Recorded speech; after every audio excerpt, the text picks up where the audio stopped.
Justice Minister Ziyambi Ziyambi, who is also the ruling ZANU-PF Legal Affairs Secretary, has refused to comment on the new document now publicly circulating titled Breaking Barriers Initiative. Sanapinda mashoko obuda nyuko panguva ine ari kunzi zvigananda panguva ine zvakuita zvinhu zvinoshamisa nyika yeZimbabwe. Panguva ine panyatso kunzi state capture nyika yeZimbabwe ndo yava pamberi. Zvigananda zvakunyatsokuuya zvichigrabha nyika yeZimbabwe nevanhu vayo vachiisa muhomwe. Remember subscribe or like on the bell icon. Tipina panapa on the news of Samudanyara Chiti. Putting Zimbabwe first thought to have to be authored by Professor Jonathan Moyo, saying his office is not able to comment on or verify its authenticity. The March talked about document proposes changes to Zimbabwe's current political system and attended constitutional amendments to effect that.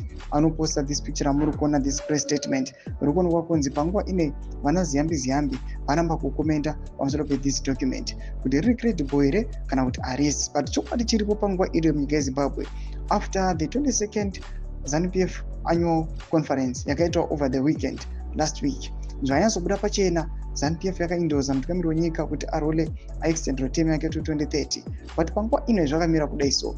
The Legal Affairs Ministry panguva ino yakapiwa the mandate kuti ichipusha aiwa pane ma-requirements ese arifana kunge aripo kuzosvika next year pachazoitwa the 23rd annual people conference zvichange zvava ready. Panguva ino vari mubishi rokumeka machanges to the Zimbabwe's current political systems and attendant constitutional amendments. Zvinyatsobuda pachena zviri kuonekwa zvigananda right now zvakunyatsokuita ma-polish ups nema-preparations ekuextenda term yemutungamiri wenyika muri yeZimbabwe. Panguva ine pari kuonekwa kunzi zvipatara kuri kuonekwa kunzi maservices ekuzvipatara panguva ino ese akakolapsa, kuonekwa ma-roads and everything, institutions ese ava captured. Zvigananda zvikuda kuramba zvichiunza maChina pamwechete nokuya vachiduta ma-resources enyika.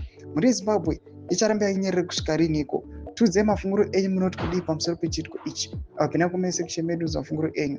Subscribe or like, chat on the bell icon.